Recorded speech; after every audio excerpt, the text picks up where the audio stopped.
Does he have any recourse now to delay this even further? He talked about the prospect of appeal when he emerged from the courtroom today.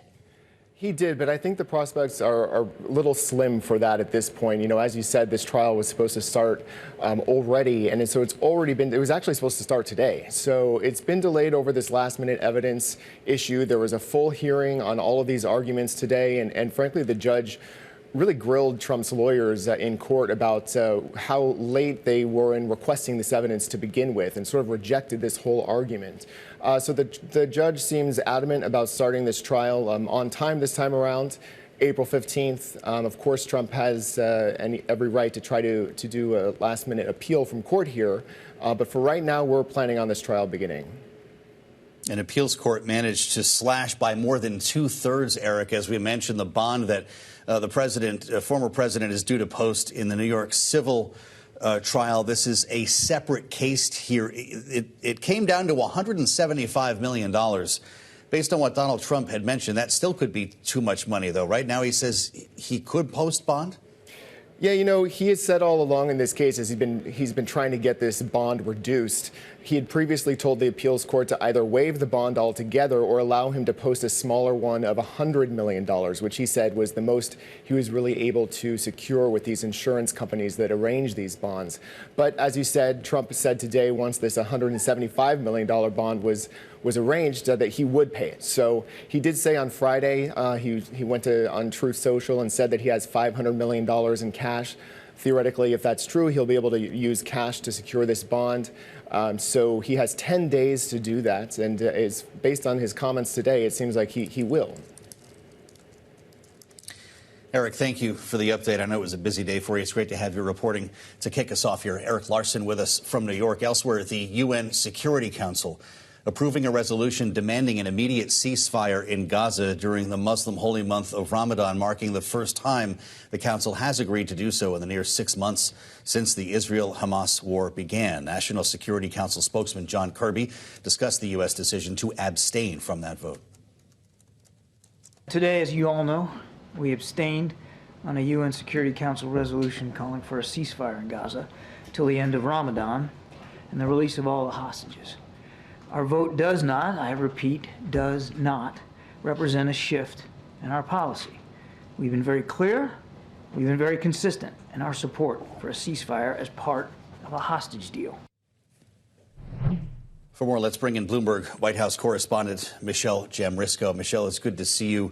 Obviously, Israel wanted a veto here, not an abstention. Yeah, that's right. It's it's kind of a tricky thing to kind of explain. You saw John Kirby there at the briefing today, Admiral Kirby, talking about why it was an abstention and not a veto. They did agree. The U.S. did agree with the calling out of, calling for a ceasefire. That's what they, as he said, been consistent with the policy.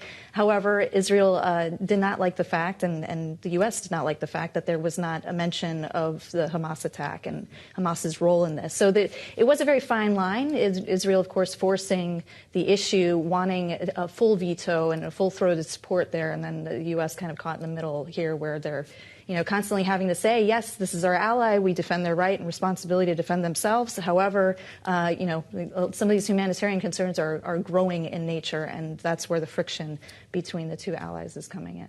Yeah, well, and you certainly saw that on full display when Vice President Kamala Harris gave an interview over the weekend in which she said she's ruling nothing out in terms of consequences Israel could face from the U.S. if it were to move ahead with a military operation in Rafah. And it kind of begs the question as to whether or not the Israeli government will heed anything that the U.S. administration says, even if we are seeing a tone shift, or even if Admiral Kirby says it's not totally a shift in position, seeing it on the edges, does it ultimately even matter? Yeah, no, that's right. And the vice president has been among the more outspoken on this issue in terms of kind of taking it a little bit further and not threatening, of course, a key ally, but saying there will be consequences and really kind of expressing what, she and others believe is at the heart of the issue for a lot of Democrats and other voters who are maybe in agreement with Biden more generally, but in disagreement with how he's handling this. They're really pushing the humanitarian concerns, and that whole ground operation in Rafah is at the heart of this. This is what caused Israel to kind of cancel the delegation they would have sent to Washington to discuss those plans. Progressive Democrats are upset 22 of them voted against the funding bill last week because there was money for Israel, almost $4 billion in there. Alexandria Ocasio-Cortez on the floor of the House on Friday called this an ongoing genocide. How does the White House feel about that?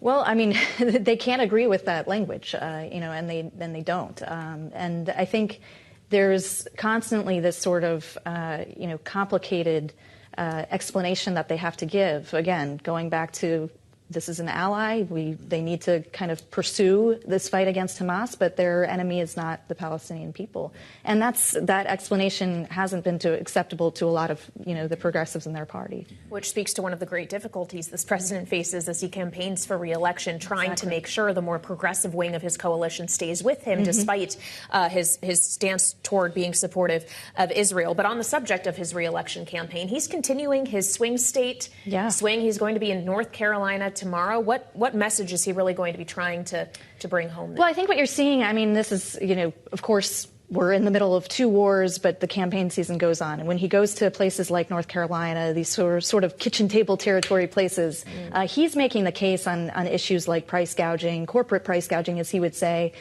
taxes, and basically pushing, he loves to use the phrase, don't compare me to the almighty, compare me to the alternative. So he's saying, this is what Trump and MAGA Republicans are doing. This is what they're proposing that will drive up your prices, that will, give tax giveaways to the rich. And then he's saying, our alternative is this vision of Bidenomics, of, bringing down these prices, continuing to bring down inflation. And, he's having a hard time getting that message to hit home with voters who are just still dissatisfied with mainly the cost of living, but other issues that are related to that.